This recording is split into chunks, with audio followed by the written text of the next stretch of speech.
अभी spring start हो रहा है, उसके लिए हमने जो मेजर स्टेप किया है उसमें हमने स्प्रिंग फ्लावर कंपटीशन रखा है। ये first time in the history of DA Khan cantt board ने, जो हमारा एस्टिमेशन है उसमें 1 लाख फ्लावर्स हमने ग्रो किए हैं और उसको हमने डिफरेंट चौक्स, ग्रीन बेल्ट भी हैं और पार्क्स, उनमें हमने उनको लगाया, प्लांट किया। उसके साथ साथ हमने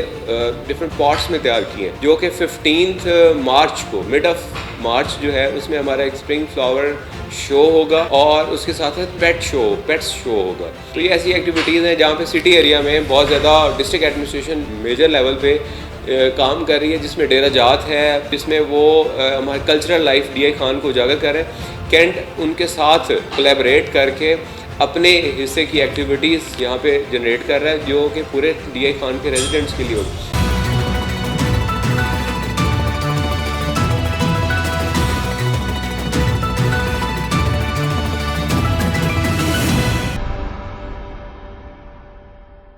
बेसिकली कैंट बोर्ड जो है वो सेल्फ सफिशिएंट इदारा होता है। इसमें एज़ पर कैंट एक्ट हम हाउस टैक्स और प्रॉपर्टी टैक्स जिसको हम कहते हैं वो हम लागू करते हैं, और एनुअल टैक्स होता है जो तमाम जो प्रॉपर्टी होल्डर्स जितने भी होते हैं उन सब पे ड्यू होता है, और उसी के बदले में हम सर्विसेज और सारा अपना बजट प्लान करके एनुअल हम करते हैं। It's just a routine matter, जो कि अमाउंट हम फाइनेंशियल ईयर पे चलते हैं। हमारा 30/6/2021 को पिछला साल ख़त्म हुआ फाइनेंशियल ईयर, तो तब तक तमाम ओनर्स, प्रॉपर्टी ओनर्स कह लें, लेसीज कह लें, उन सब के लिए अमाउंट ओवरड्यू होती है, वो उनका फ़र्ज़ है कि वो उसको जमा करवा दें। तो ऐसे तमाम लोग जो डिफ़ॉल्टर्स हो जाते हैं, जिनके एरियर्स उस पीरियड तक नहीं आए होते, तो हम कोशिश करते हैं different as per law recovery methods use करते हुए उनसे हम टैक्स की रिकवरी करें। डीआई खान के अंदर जो है वो इस चीज़ की ज़्यादा ज़रूरत इसलिए मुझे महसूस हुई बाकी कैंटोनमेंट्स की निस्बत। यहाँ पे थोड़ा सा कल्चर टैक्स पे करने का, अपनी जो है बाकी रिस्पॉन्सिबिलिटीज़ को रियलाइज़ करने का कल्चर थोड़ा सा कम रहा है, बट आई एम श्योर वो ज़्यादातर जो है वो लेसीज मेरे साथ बहुत ज़्यादा कोऑपरेट कर रहे हैं, उनकी बड़ी अच्छी कोऑपरेशन है। और मेरा उनसे सबसे पैगाम यही है कि ये आपकी एक नेशनल रिस्पॉन्सिबिलिटी है, आपका टैक्स जो बनता है वो अदा करना, ये उसकी ज़िम्मेदारी है। और मेन पर्पस हमारा सिर्फ और सिर्फ ये है कि उन्हीं को और रेजिडेंट्स को हम फैसिलिटीज़ ज़्यादा दें पहले से, और उनका लिविंग स्टैंडर्ड, लाइफ उनकी बेहतर कर सकें। सर, आप लोग कैंट के अंदर जो रेजिडेंट्स हैं उनके लिए आप लोग कैंट बोर्ड पे क्या कर रहे हैं इकदाम, और दूसरा कैंट से बाद भी आप लोगों की प्रॉपर्टी है जैसे कमर्शियल है, इन दो के लिए आप लोगों का कैंट बोर्ड क्या फैसिलिटीज उनको दे रहा है? Thank you. बेसिकली हम ये कर रहे हैं कि बेसिक सिविक फैसिलिटीज़ जितनी भी कैंट बोर्ड प्रोवाइड करता है उसके अंदर सैनिटेशन, गार्डन की फैसिलिटीज़ हैं, और चंद एरियाज़ में हम वाटर सप्लाई प्रोवाइड करते हैं, इलेक्ट्रिक, लाइटिंग वगैरह, ये सारी सीवरेज की फैसिलिटीज़ हैं। हमारी पूरी कोशिश है कि हम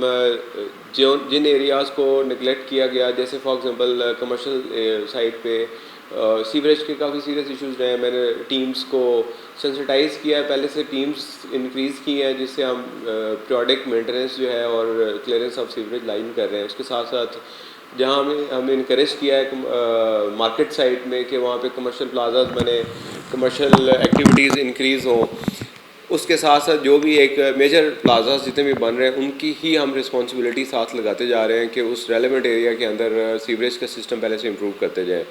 और उसके साथ साथ जो स्ट्रीट्स वगैरह की रिपेयर मेंटेनेंस है वो भी हम कर रहे हैं। तो उसके साथ साथ अगर रेजिडेंट्स की तरफ इनसाइड कैंट की बात करें और जहाँ पे रेजिडेंशियल एरियाज़ हैं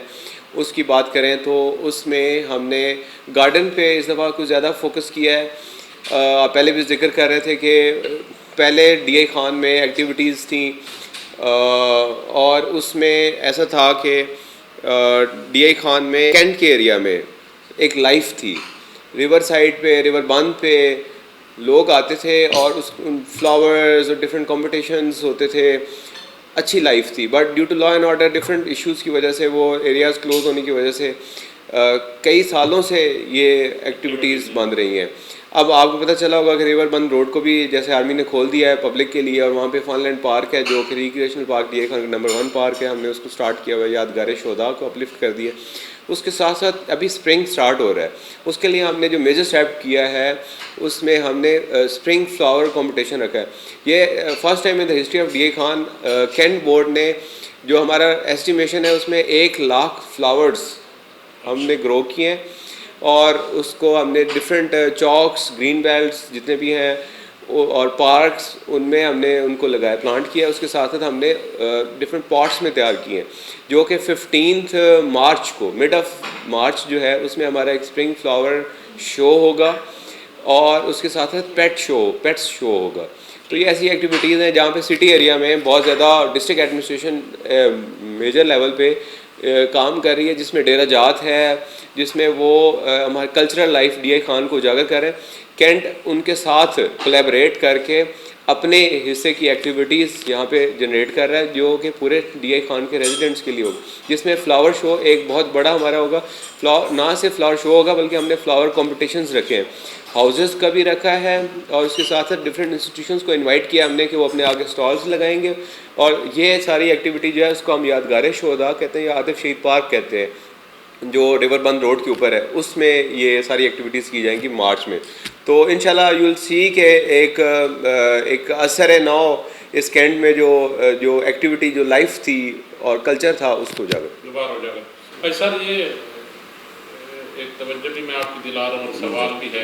ये जो कंप्यूटर और इस्लाम मार्केट, इसके पीछे कैंट मार्केट है, ठीक, वहाँ निकासी आपका और सफाई की बहुत अब सूरत है, इस हवाले से कोई आप लोग कुछ स्टेप ले रहे हैं? जी, उसमें हम भी स्टेप ले रहे हैं। उसमें ऐसे है कि एक तो मैंने कमर्शियल एरिया जो कि